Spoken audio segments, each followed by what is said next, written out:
Hey y'all, it's your girl Justine, and I'm coming at you all with a new video. So in this video, I will be giving my husband a scalp massage. As you can see, I'm putting together the oil that I will be using to apply to his hair. I first start with olive oil, followed by some tea tree oil. I then use an empty applicator bottle for the mixture. And this is important because the amount that I'm going to put in here will be perfect for this one-time use. After that, I can then clean out the bottle and move on until I'm ready to use it again another time. Okay. So to put together this oil, you're going to start by pouring your olive oil into the bottle first. Now, I suggest pouring just the right amount, however much you think you may need. But again, like I said, I'm just using a certain amount that's going to help for this one particular time, and I won't have any left over after this. Okay. I'm using olive oil because basically it replenishes moisture to your scalp. It helps treat dryness and flaking. Okay, so that's super important, which is why I'm using the olive oil. Benefits of the tea tree oil is that it helps with like itchy scalp. So if your scalp is like really itchy, it helps to calm that down. If you're someone who experiences dandruff, the tea tree oil will help with that as well. So the combination of these two oils together just really provides nourishment, treating your scalp, and definitely just making for a really good base when you are going to massage your scalp. Okay, so now that I have the two oils mixed together, I'm just going on ahead and giving that a little shaky shake. Next, I have a cup here that has hot water in it, and I'm gonna put the oil in that hot water. Now, the reason why I'm doing that is because when you apply hot oil to your hair for like a scalp treatment or just for a treatment, it really helps to stimulate that blood circulation going on in your head. You know, it also helps to release any flaky or dry skin that might be sitting on your scalp. And just overall, it's going to leave your scalp feeling extremely moisturized and refreshed once you do wash it out. Okay, so super important step. Now that my oils are ready and good to go, it's time to get started. So here my husband is seated. Here is his hair. He's due for a wash, but we're going to do this just to help, again, replenish his scalp, get rid of any, flakiness that he might be experiencing, dead skin, and etc. And we're just going to, go on ahead and stimulate that scalp. Okay. So I am applying the oils to his scalp. I'm being extremely generous with the amount that I'm putting in his scalp. Again, I mixed enough oil to be able to cover his entire head. So I'm not worried about running out. I think this is a good amount, and this will be able to cover his entire head. So super important, just applying that to his hair, making sure that I cover every ounce of scalp that will be showing. Super important because as I go into, finally massage his scalp after applying the oil, I just want to make sure that every suction, every piece of scalp has oil coverage. So it's super important to make sure, if you have locks or if you have loose natural hair, that you are parting that hair so that you are able to access the entire, area of the head. Okay. Super, super important to make sure you are doing that. So again, I'm just lifting up those locks, and I am applying the oil to his scalp. He is due for a wash, but we are doing this as an important step to his, scalp health, and to his hair health. Okay. So this is why we are doing this.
All right, so once you have applied all the oil, the fun begins.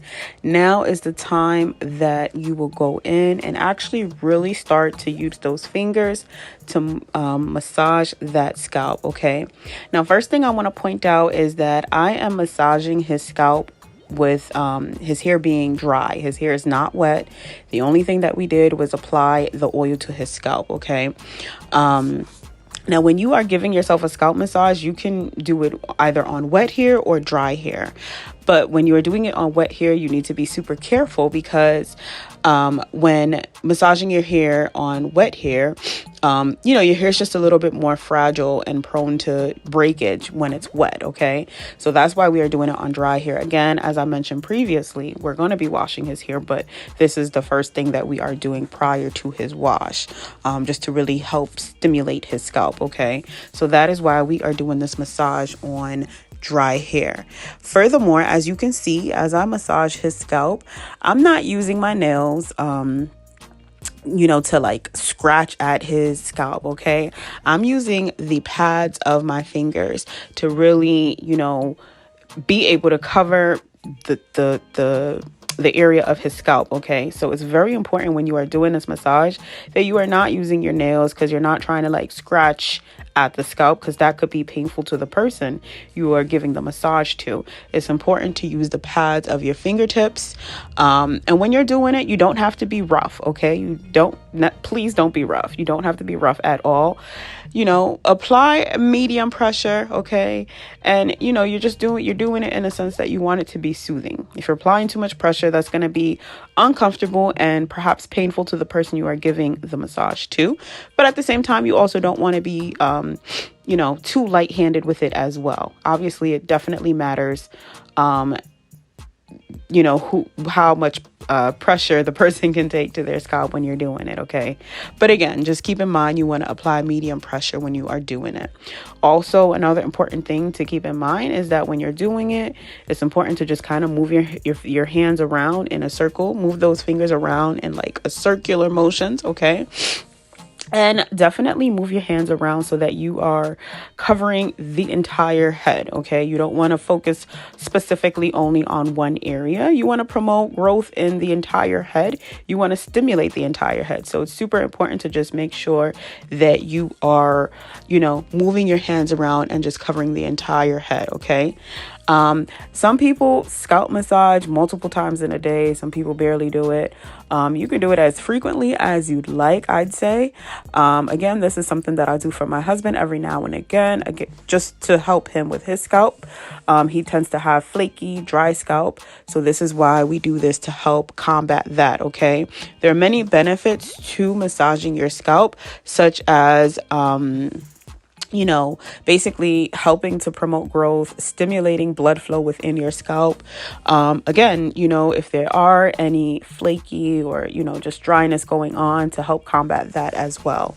So this is something that's super important. You should always take time out to do, even if you do it once a month or once a week. It's super important to do, for a significant other. You can do it for yourself, etc. But definitely something that is super important to do.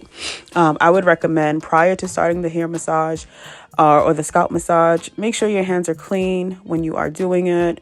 And you can use some of that oil to moisturize your hand, especially if you have dry skin on your hands. You don't want to go in with dry, flaky hands. Okay. But yeah, make it feel good. And if the person likes it, they will let you know.